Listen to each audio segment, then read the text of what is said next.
पिछले पार्ट में आपने देखा कि टोनी ने जो नाइटमेयर देखा था एज ऑफ अल्ट्रॉन में वो सच हो रहा है, जहां टोनी देखता है कि आसमान में एक पोर्टल है जिससे थैनोस की आर्मी अर्थ की ओर जा रही होती है, जिसको देखकर वो बेबस फील कर रहा होता है कि तभी उसे एक आवाज सुनाई देती है जो कि बोलता है कि मुझे पता है कि हारना कैसा लगता है, अपनों को खोना कैसा लगता है, बेबस होना कैसा होता है, इसीलिए तो मैं यहाँ आया हूँ तुम्हारी मदद करने के लिए। टोनी पूछता है कि मुझे समझ नहीं आता कि आप जब जीत रहे थे तो ये सब कैसे हुआ, जिसके जवाब में वो मास्क वाला कैरेक्टर कहता है कि हेला मौत की देवी है एंड वो मरे हुए को समन कर सकती है एंड उसने ही बाजी पलटी। Thor Odin force and power stone के पावर को डायरेक्टली फेस करने की वजह से ऑलरेडी कमजोर हो चुका था, वहीं एसगार्ड में सिर्फ थैनोस एंड लोकी ही थे जो कि हेला को टक्कर दे सकते थे, क्योंकि उनके पास इन्फिनिटी स्टोन्स था। अपने भाई को मरते देख थैनोस के ऊपर जो स्पेस स्टोन की पकड़ लोकी ने बनाया हुआ था वो कमजोर होने लगता है, जिसका फायदा उठा के थैनोस आजाद भी हो जाता है। लेकिन वो यहाँ ताकत से नहीं बल्कि दिमाग से काम लेता है एंड लोकी को कहता है कि तुम अपने मॉम एंड डैड को खो चुकी हो, क्या तुम अपने इकलौते भाई को भी खोना चाहते हो? अगर नहीं तो मुझे स्पेस स्टोन दे दो, मैं हेला को मार दूंगा एंड तुम्हें और तुम्हारे भाई को जिंदा छोड़ दूंगा। अपने भाई की जान पर बात आते थे लोकी यहाँ स्पेस स्टोन थैनोस को दे देता है। लोकी से स्पेस स्टोन मिलते ही थैनोस ने हेला को स्पेस स्टोन की मदद से जकड़ा, ठीक वैसे ही जैसे एंड गेम में वांडा ने थैनोस को जकड़ा था एंड उस पर पावर स्टोन से इस लेवल पर हमला किया कि प्लेनेट उड़ जाए, जिसके वजह से वहां पर हेला की चित्रे उड़ जाते हैं। बट मरने से पहले हेला ने भी बहुत हाथ पैर मारे और कई सारे ब्लेड्स यहाँ वहां से छोड़े, कुछ तो एसगार्ड्स के नीचे से निकाल के शूट किए, जिससे थैनोस ने खुद को बचाया। अब ये ब्लेड्स इतने कैपेबल थे कि वो गॉड्स तक को मार सकते थे, इसीलिए जो भी इसके चपेट में आ रहा था सब मारे जा रहे थे और उन्हीं ब्लेड्स के वजह से वहां मौजूद जितने भी लोग थे ऑलमोस्ट सब मारे गए। हेला के मरने के बाद थैनोस लोकी की ओर देखता है, जहां वो ये पाता है कि लोकी जख्मी है हेला के ब्लेड से, और वो उसके पास जाकर कहता है कि मैंने कहा था ना कि मैं तुम्हें और तुम्हारे भाई को जिंदा छोड़ दूंगा, लेकिन ये थोड़ी कहा था कि मैं तुम्हें बचाऊंगा। जिसके कुछ सेकंड बाद ही लोकी भी वहां पे जान गवा बैठता है। इसके आगे वो मास्क वाला बंदा बताता है कि जिस शिप को गिराने में तुमने इतनी मेहनत की थी टोनी, वैसे 4 शिप गमोरा के लीडरशिप में आए एंड जिन चित्तौरी लेवियाथन को तुम अभी जाते हुए देख रहे हो उसको नेबुला लीड कर रही। टोनी पूछती है कि ये दोनों कौन हैं, जिस पर मास्क वाला बंदा बताता है कि ये थैनोस की एडॉप्टेड बेटी है। अब वो लोग अर्थ जाएंगे जहां माइंड स्टोन तो गमोरा आसानी से हासिल कर लेगी, मगर रियलिटी स्टोन लेने में थैनोस को थोड़ी दिक्कत होगी क्योंकि वो नोटोरियस इन नेचर है, प्लस एंशिएंट वन भी टाइम स्टोन की मदद से उसको वहां पे रियलिटी स्टोन लेने से रोकेगी। इसके अलावा जेन फॉस्टर ह्यूमन है तो वो ज्यादा देर रियलिटी स्टोन की पोस्ट नहीं रह पाएगी एंड जैसे ही वो मरेगी थैनोस उससे वो ले लेगा, जिसके बाद वो एंशिएंट वन को भी हरा देगा क्योंकि उसके पास power stone, space stone and reality stone होगा, जिससे वो टाइम स्टोन के इफेक्ट्स को कैंसिल कर देगा, जहां वो एक ऐसा डोमेन बनाएगा जिसमें टाइम मैटर ही नहीं करता। टोनी पूछता है कि तुम्हें कैसे पता कि क्या होने वाला है एंड तुम कैसे बचे हेला के वॉर से, एंड ये space, reality and time stone क्या है? इससे पहले मास्क वाला बंदा कुछ बोल पाता तभी टोनी कहता है कि तुम टाइम ट्रैवलर हो, जिस पर वो मास्क वाला बंदा बोलता है जितना सुना था उससे ज्यादा स्मार्ट हो टोनी, अपनों को खोने के ट्रॉमा से गुजरने के बाद भी तुमने इतनी जल्दी पकड़ लिया, हाईली अप्रिशिएटेड। खैर तुमने सॉल्यूशन तो बता दिया, बट मुझे ये बताओ कि अगर मैं तुम्हारी मदद करूंगा तो मुझे क्या मिलेगा? जिस पर टोनी कहता है कि जो तुम्हें चाहिए मैं वो दूंगा, जिस पर वो मास्क वाला बंदा कहता है कि बाद में अपनी बात से मत मुकरना, वरना इस यूनिवर्स में ऐसा एक भी जगह या टाइम नहीं होगा जहां मैं तुम्हें ढूंढ नहीं सकता। टोनी हाँ में सर हिलाता है एंड कहता है कि चलो अब ये सब होने से रोको, जिस पर वो मास्क वाला बंदा कहता है कि ड्यूड टाइम ट्रेवल ऐसे काम नहीं करता, कुछ फिक्स पॉइंट होते हैं जिनको अगर मैं छेड़ा तो ये यूनिवर्स कुछ पल में डिस्ट्रॉय हो जाएगा। सो अभी जो ये हुआ या होने वाला है ये सब तय है, एक कैनन इवेंट की तरह, और इसको होना ही होगा। फिलहाल हमारे पास सिर्फ एक ओपनिंग है जिसमें तुम इस यूनिवर्स को थैनोस से बचा सकते हो, प्लस अर्थ भी बच जाएगा। टोनी पूछता है कि कैसे? तो वो मास्क वाला बंदा कहता है कि सबसे पहले तो तुम्हें एक अपग्रेड देना होगा, और वो फिर टोनी के चेस्ट में एक डिवाइस लगाता है एंड उसके आजू बाजू सूट फॉर्म होने लगता है जो कि मार्क 85 के जैसा रहता है। मास्क वाला बंदा कहता है कि डरो मत, ये तुम्हारा ही बनाया हुआ सूट है, बस अभी से कुछ साल पहले का है, इसमें कुछ चेंजेस किए हैं ताकि तुम आसानी से इन्फिनिटी स्टोन्स को यूज कर सको। जिस पर टोनी पूछता है कि अब ये इन्फिनिटी स्टोन्स क्या है, तो वो मास्क वाला बंदा बताता है कि अरे हाँ, ये तो बताना ही भूल गया। तो बॉस देखो, इन्फिनिटी स्टोन्स ब्रह्मांड के क्रिएशन के टाइम में बने वो पावरफुल रेलिक हैं जिनपे इतनी ताकत है कि वो कुछ भी डिस्ट्रॉय कर सकते हैं एक यूनिवर्स के अंदर, जिसमें से थानोस के पास स्पेस एंड पावर स्टोन है। वही गमोरा अब तक माइंड स्टोन ले चुकी होगी, जो कि तुम लोगों ने लोकी से लिया था न्यूयॉर्क अटैक में। वही जो रियलिटी स्टोन है वो हिडन था, लेकिन कन्वर्जेंस के वजह से वो अब बाहर आया एंड वो जेन फॉस्टर को अपना होस्ट बनाता है। वही बात करें टाइम स्टोन की, तो वो एंशिएंट वन के पास है, जो कि एक कल्ट कह सकती हो चलाती है, जहाँ पे सॉर्सरर्स रहते हैं।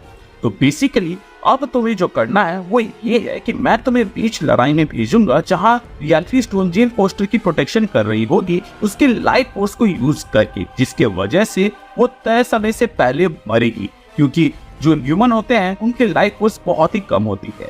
याद रहे, अगर तुमसे पहले थानोस ने रियलिटी स्टोन ले लिया तो वो तुम्हें क्या एंशिएंट वन तक को हरा देगा। वहीं अगर तुमने ले लिया तो एंशिएंट वन के साथ मिलकर तुम थानोस को हरा सकते हो।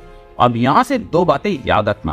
पहला, एंशिएंट वन को पता न चले कि मैंने तुम्हारी मदद की है, एंड दूसरा ये कि इस जंग के बाद तुम उसके पास मैजिक सीखने जाओगे, जो कि मेरे मिशन के लिए काम आएगा। जिस पर टोनी पूछता है कि तुम्हारा मिशन क्या है, जिस पर वो कहता है कि तुम अर्थ बचाना चाहते हो और मैं पूरी टाइम लाइन।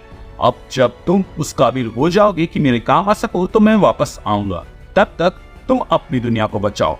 वैसे तो ये सूट एंड रियलिटी स्टोन ही काफी होगा, बट तुम यहाँ से गन्नी या कुछ रेलिक्स ले सकते हो, उससे तुम थानोस को जल्दी हरा दोगे। इतना कहते ही वो मास्क वाला बंदा वहाँ से गायब हो जाता है।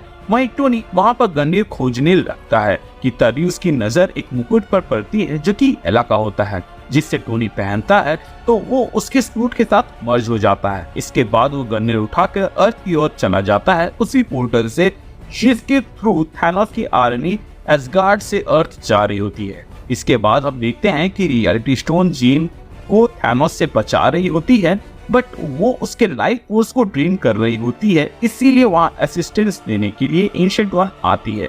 उन्होंने कई सारे मॉन्स्टर समन किए होते हैं जो कि थानोस की आर्मी से लड़ रही होती है। वहीं टोनी के आते ही वहाँ जेन मर जाती है एंड रियलिटी स्टोन जेन की बॉडी को छोड़ देती है। इस ओपनिंग का फायदा उठाकर थानोस उसकी ओर बढ़ता है, बट बीच में आयरन मैन एक बड़ी सी ब्लेड को फेंकता है, जिससे थानोस का रास्ता रुक जाता है एंड वो सोचता है कि उसने तो हेला को मार दिया था, तो ये ब्लेड्स आए कहाँ से। थानोस मुड़कर देखता है तो वो टोनी होता है। इसके बाद टोनी रियलिटी स्टोन की ओर बढ़ रहा होता है, जिसको रोकने के लिए थानोस पावर स्टोन से हमला करता है, बट उस अटैक को एंशिएंट वन टाइम स्टोन की मदद से स्लो कर देती है, जिस वजह से रियलिटी स्टोन टोनी के साथ मर्ज हो जाता है। आयरन मैन के एक हाथ में गनीर को देखकर एंशिएंट वन समझ जाती है कि ओडिन अब नहीं रहे एंड इसीलिए वो अर्थ को बचाने के लिए नहीं आए। एंशिएंट वन कहती है कि टोनी मुझे वो गनीर देना, जिसके बाद आयरन मैन एंशिएंट वन को वो गनीर दे देता है एंड उसकी मदद से एंशिएंट वन एक बहुत ही पावरफुल अटैक करती है डार्क एनर्जी को चैनलाइज करके, जिससे पावर स्टोन द्वारा किए गए अटैक को यहाँ पर एंशिएंट वन कैंसल आउट कर देती है। टोनी रियलिटी स्टोन का साथ अच्छे से मर्ज हो जाता है एंड वो एंशिएंट वन को बैक ऑफ करने के लिए बोलता है, जिसके बाद एंशिएंट वन पीछे हट जाती है, क्योंकि एंशिएंट वन ने भी टाइम स्टोन यूज करके फ्यूचर देख रखा था। इसीलिए एंशिएंट वन यहाँ पे क्रिस्टल केज बनाती है, ठीक वैसे ही जैसे स्टील सुप्रीम ने बनाया था, एंड उसके अंदर टोनी रियलिटी स्टोन को यूज करके power stone and space stone के पावर को काउंटर कर रहा होता है। कि तभी हम देखते हैं कि बाहरी दुनिया में माइंड स्टोन लेकर वहाँ पे गमोरा आती है और उस माइंड स्टोन को वो एंशिएंट वन पर यूज कर देती है। सबसे पहले तो वो उससे टाइम स्टोन लेती है एंड फिर उसको ये क्रिस्टल केज को खत्म करने के लिए कहती है, और यहाँ पर एंशिएंट वन वैसे ही करती है। इसके बाद हम देखते हैं कि जैसे वो क्रिस्टल शील्ड गायब होता है तो वहाँ पर थानोस आयरन मैन को मारकर उससे रियलिटी स्टोन ले रहा होता है। गमोरा कहती है कि मैंने तो पहले ही कहा था कि इनमें से कोई भी ऐसा नहीं है जो आपके सामने टिक सके, ये लीजिए बाकी के 2 स्टोन्स, और गमोरा थानोस की ओर टाइम स्टोन और माइंड स्टोन को फेंकती है, जिसको थानोस कैच करता है। तभी गमोरा कहती है कि सोल स्टोन हमें वॉरमिर में मिल जाएगा एंड उसके बाद हम सब ठीक कर देंगे। इतना सुनते ही थानोस मुस्कुराता है एंड आसपास की रियलिटी चेंज होने लगती है, और हम देख पाते हैं कि टोनी ने तो थानोस को कब का मार दिया था एंड उसने ये रियलिटी इसलिए बनाई थी ताकि वो गमोरा से माइंड स्टोन ले सके। बट यहाँ तो गमोरा ने सिर्फ माइंड स्टोन के साथ साथ टाइम स्टोन भी दे दिया था। टोनी कहता है कि तुम लोग सरेंडर कर दो या मारे जाओगे, बिल्कुल ऐसे। एंड तभी टोनी स्नैप करता है, जिससे अर्थ में तबाही मचा रहे एलियंस या फिर क्या सोल्जर्स धूल बन जाते हैं एंड जो कुछ नहीं कर रहे होते हैं वो बचे रहते हैं। टोनी को इस लेवल पर देखकर सब उसके सामने घुटने टेक देते हैं। एंशिएंट वन सबको बंदी बना लेती है और फिर हमें दिखाया जाता है कि एसगार्ड जाके उस सॉर्सरर वहां पे रेलिक एंड बचे कुछ लोगों को बचाने की कोशिश कर रहे होते हैं कि तभी वो देखते हैं कि वहां पर दूसरे एसगार्डियन भी आ गए हैं जो कि सिविलियंस रहते हैं एंड उनसे इन्हें पता चलता है कि जो सोल्जर्स यहाँ पे मर चुके हैं वो गोल्डन डस्ट बन के उड़ गए और वो लोग वैलहल्ला पहुंच गए और जो बचे हुए थे उनको इन लोगों ने बचा लिया, क्योंकि जब यहाँ एसगार्ड पे अटैक हुआ था तो हेमडाल ने सबसे पहले सिविलियंस को वैनाहाइम भेज दिया था। वहां पर फिर हम देखते हैं कि टोनी आता है एंड कहता है कि यहाँ पर मेरे दोस्तों की भी बॉडी होनी चाहिए, जिनमें से captain America, Hulk, Hawkeye and black window थे। लेकिन वहां पे मौजूद जो एसगार्डियन रहता है वो कहता है कि हमें सिर्फ इसकी बॉडी मिली, जिसको देखकर टोनी कहता है कि ये तो सिर्फ नताशा है, बाकियों की बॉडी कहाँ है। तो वहां पे वो एसगार्डियन जो रहता है वो बताता है कि हो सकता है कि जंग में उन्हें एसगार्डियन कंसीडर किया गया और क्योंकि वो एक एसगार्डियन वॉरियर डेथ मरे हैं वो भी जंग के बीच में, तो वो शायद तक वैलहल्ला गए होंगे। इतना सुनने के बाद से टोनी सोच में पड़ जाता है कि ऐसा कैसे हो सकता है, क्योंकि अगर वो लोग वैलहल्ला गए हैं तो ब्लैक विडो को भी वहां जाना चाहिए, क्योंकि उसने भी यहाँ पर बराबरी की मदद की थी।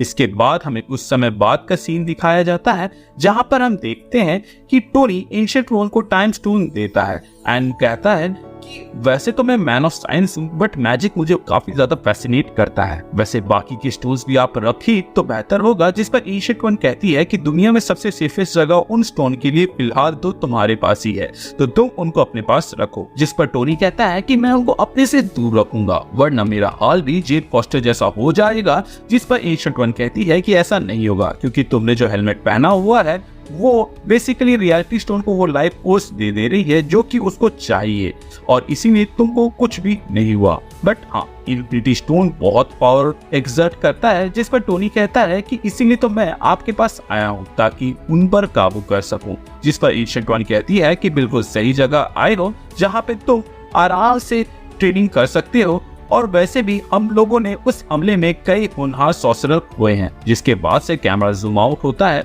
और हमें देखने को मिलता है कि जब थानोस ने हमला किया था तो इस यूनिवर्स का डॉक्टर स्ट्रेंज उसने मारा गया था। उसके वजह से फ्यूचर में जो सॉर्सरर सुप्रीम की जगह खाली हुई है उसको एंशिएंट वन टोनी से फिल करना चाहती है। प्लस उसने देखा था कि जब वो पहले थानोस से लड़ रही थी तो हर सिनेरियो में हार रही थी, लेकिन आउट ऑफ नोवेयर करोड़ों फ्यूचर में से एक बार ऐसा आता है जहाँ पे टोनी के आने से वो भी गनीर के साथ बाजी पलट जाती है, वो लोग जीत जाते हैं। जिसके वजह से एंशिएंट वन को टोनी पे थोड़ा सा शक है और इसीलिए वो टोनी पर नजर भी रखना चाहती है ताकि वो जान सके कि आखिर ऐसा क्या हुआ था कि इतने सारे पॉसिबिलिटी के समय टोनी वहां पर नहीं आया, लेकिन अचानक से एक पॉसिबिलिटी भी वो आता है और उसमें वो लोग जीत जाते हैं। यहाँ पर दोनों एक दूसरे को देखते हैं और मुस्कुराते हैं एंड इसी के साथ यहाँ पे सीन कट होता है। इसके बाद हमें पोस्ट क्रेडिट सीन देखने को मिलता है जहाँ पर टोनी कमरताज में काफी समय से ट्रेनिंग कर रहा होता है और वो नया सॉर्सरर सुप्रीम बनने के रास्ते में होता है, जहां उसे भी चुई मचती है हमारे डॉक्टर स्ट्रेंज की जैसे कि वो टाइम स्टोन को यूज करके एक एक्सपेरिमेंट करे। यहाँ पर वो हमारे डॉक्टर स्ट्रेंज के जैसे कोई स्पेल परफॉर्म नहीं करता है, बल्कि वो एक ऐसा स्पेल परफॉर्म करता है जिससे वो फ्यूचर में होने वाले पॉसिबिलिटीज को देख सकता है।